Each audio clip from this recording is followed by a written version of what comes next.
Where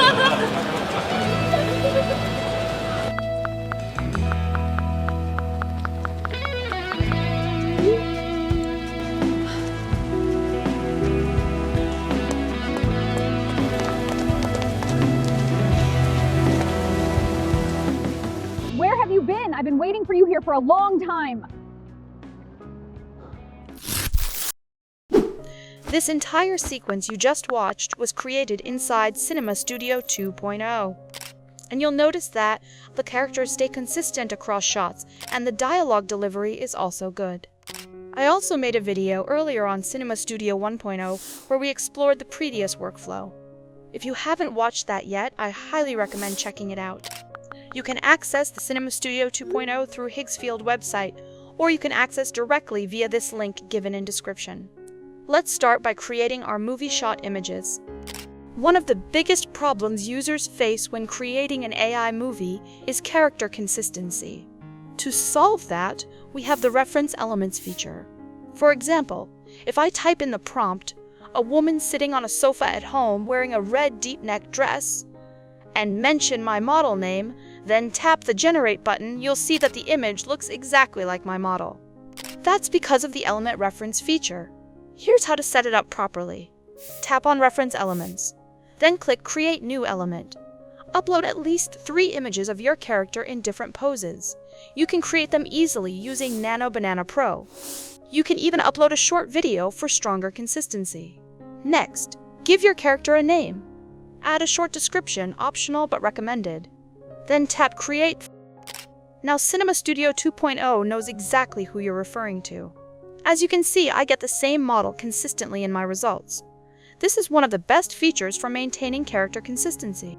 If you have 2 characters, you can keep both consistent the same way. For example, a woman model name, and a man model name sitting on a sofa, close-up shot.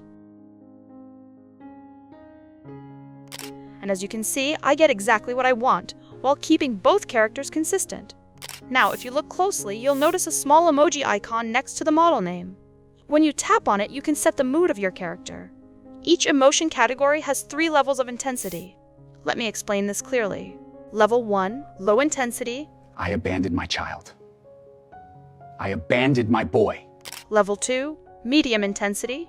I abandoned my child. I abandoned my boy. I abandoned my child. Level 3, high intensity. I abandoned my child. I abandoned my child. I abandoned my child. I abandoned my boy. We also have grid options, which allow you to generate images in grid layouts.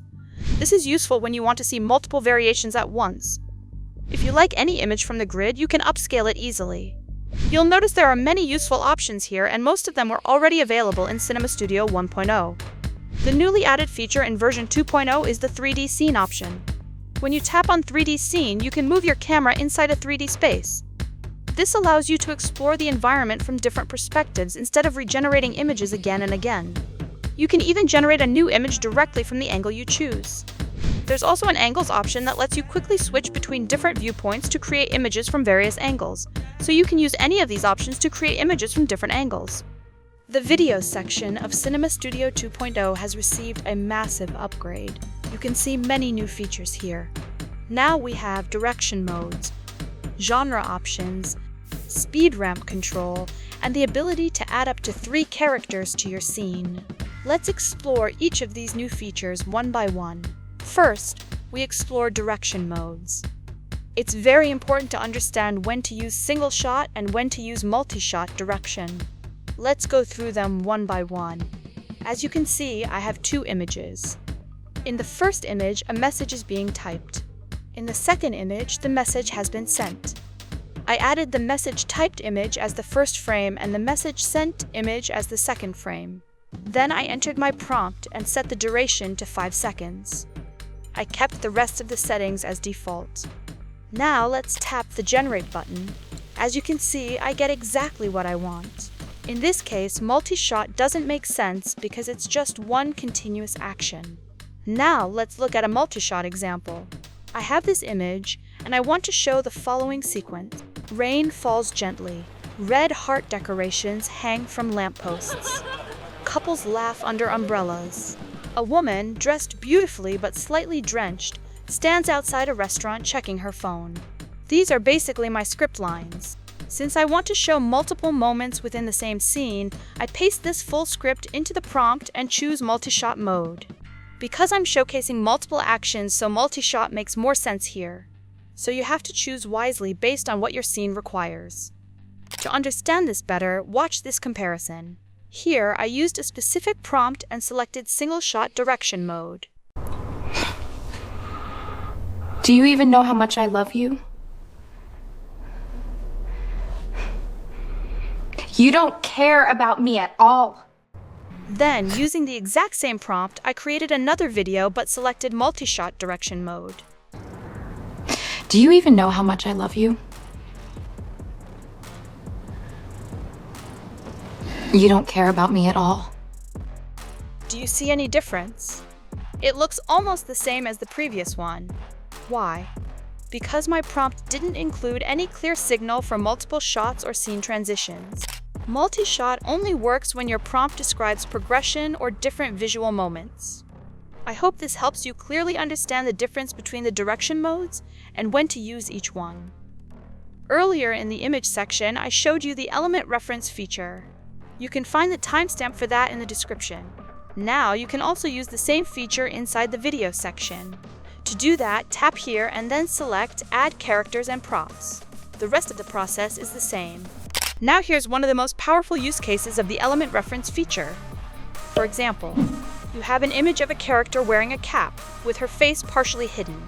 Now you want a shot with this action. The woman enters the home, and after a few steps, she takes off her cap. Here's what usually happens with most AI video tools. When she removes the cap, the face changes. Why? Because the AI doesn't actually know what she looks like under the cap, so it guesses. And that's where everything breaks. Character continuity is gone. But now watch this carefully.